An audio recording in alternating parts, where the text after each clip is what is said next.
하나님의 위로와 하나님의 축복이 여러분들 가운데 충만하시기를 주님의 이름으로 축원합니다. 자, 오늘 본문의 말씀은요, 칠병이요. 이 보리떡 7개, 그 물고기 2마리를 가지고 4,000명을 먹이신 사건이 있은 후에 지금 바리새인들과 서기관들이 와서 우리에게 표적을 보여달라고 이야기를 합니다. 이미 여러분 표적은 수없이 봤어요. 그렇죠? 오병이어의 기적, 칠병이어의 기적, 또 나병 환자가 고침받고, 또 중풍병자가 고침받고, 또 많은 병자들이 고침받으며 귀신이 쫓겨나는 이 놀라운 역사들이 예수님을 통해서 나타났던 겁니다. 사람들은 이렇게 객관적으로 나타나는 사건을 보고 판단하려고 하지 않고 내가 원하는 어떤 것을 원해요. 내가 원하는 것이 일어나기를 원해요. 근데 내가 가지고 있는 어떤 고정된 가치관에 따라서 거기에 맞추어진 어떤 사건이 일어나면 받아들이는데요. 그렇지 않으면 받아들이려고 하지 않아요. 분명히 예수님께서 다니시면서 행하는 일들은 표적 중에 표적들임에도 불구하고 사람들은 또 다른 어떤 것,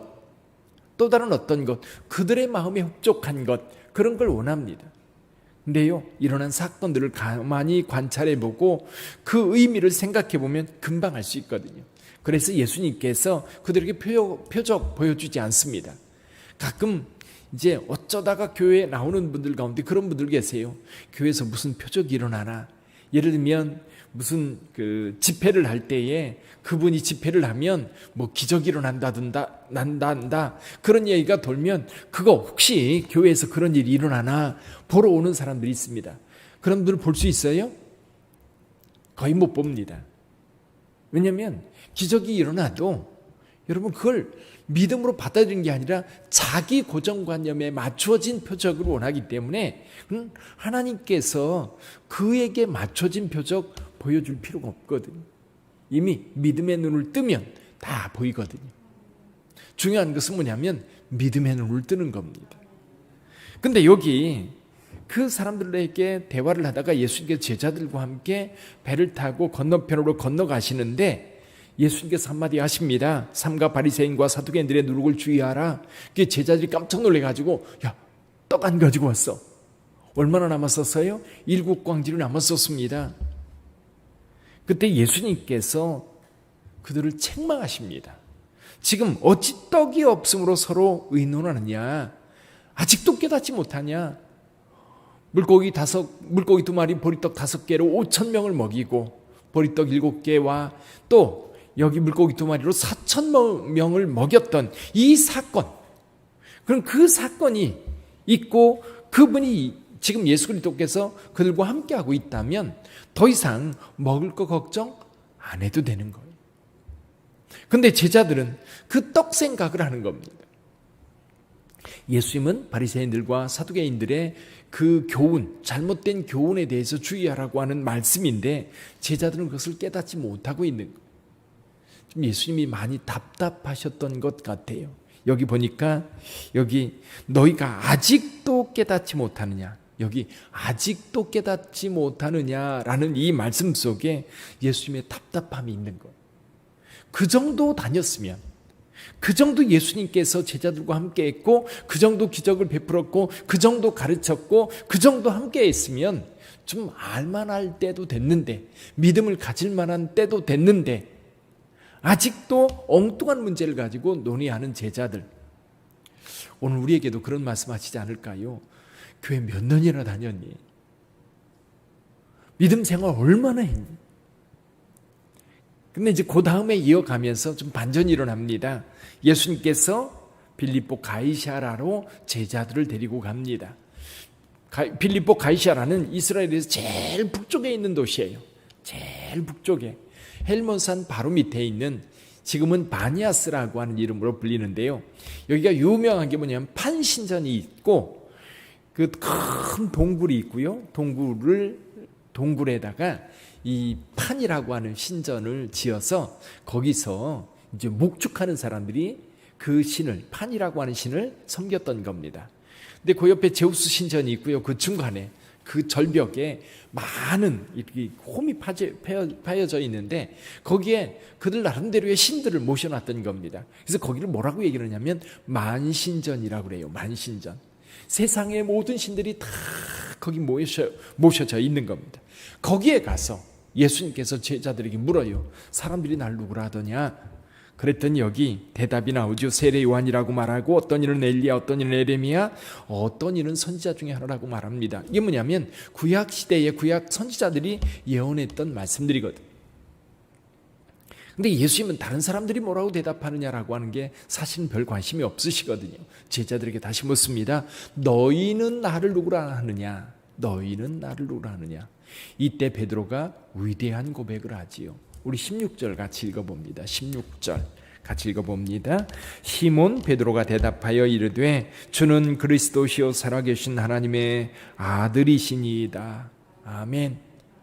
예수님께서 원하는 것이 이거였어요. 그동안 예수님과 함께 다니면서 예수님을 보고 예수님을 경험하고 예수님의 가르침을 듣고 제자들의 마음속에 일어나야 될 것이 뭐냐면 이거였어요. 주는 그리스도시요 살아계신 하나님의 아들입니다. 주는 그리스도시요 살아계신 하나님의 아들입니다. 예수님 이 고백을 듣고 싶었고 이 고백을 위해서 지금까지 사역해 오셨던 겁니다. 그래서 말씀하십니다. 예수께서 대답하여 이르시되 봐 요나 시몬아 내가 복이 있도다. 이를 내게 알게 하니는 혈육이 아니요 하늘에 계신 내 아버지시니라. 우리 18절 같이 읽어봅니다. 18, 19 또 내가 내게 이르노니 너는 베드로라. 내가 이 반석 위에 내 교회를 세우리니 음부의 권세가 이기지 못하리라. 내가 천국 열쇠를 내게 주리니 내가 땅에서 무엇이든지 매면 하늘에서도 매일 것이요 내가 땅에서 무엇이든지 풀면 하늘에서도 풀리리라 하시고. 아멘. 여기서 구교 가톨릭과 개신교의 차이점이 나타납니다. 해석의 차이.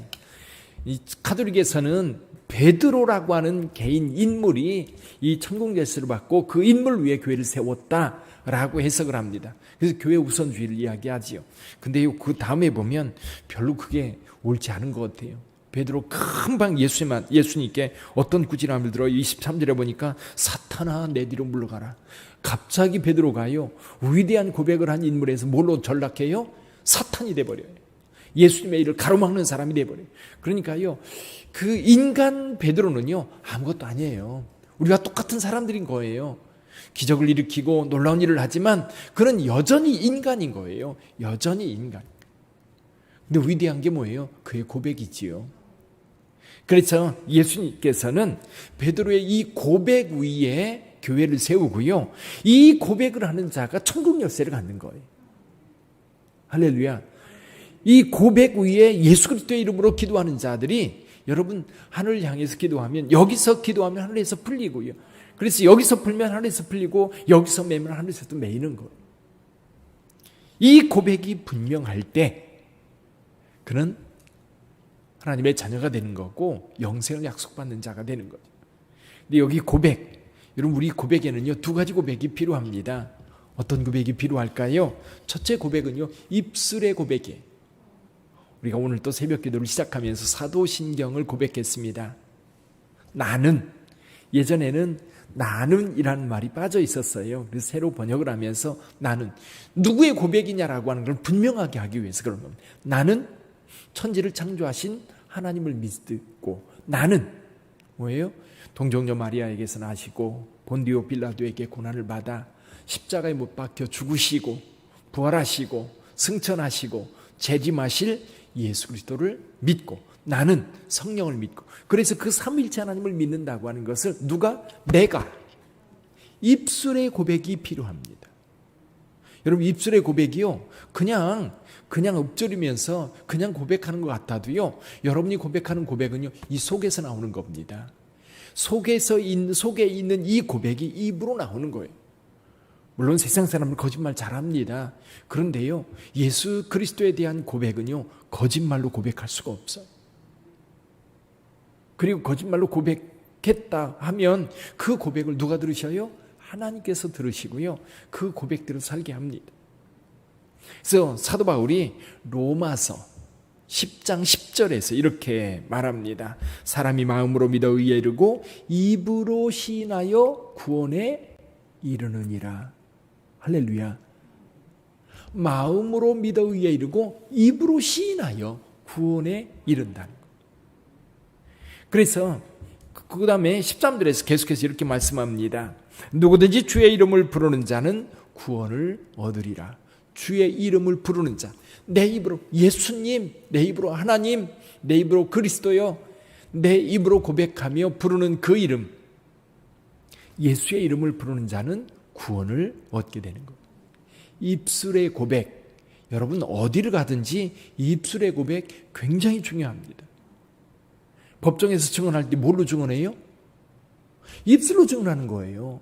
내가 본 거를 입술로 증언하고 내가 경험한 거를 입술로 증언한 거예요. 내가 아는 거를 입으로 표현하는 거예요.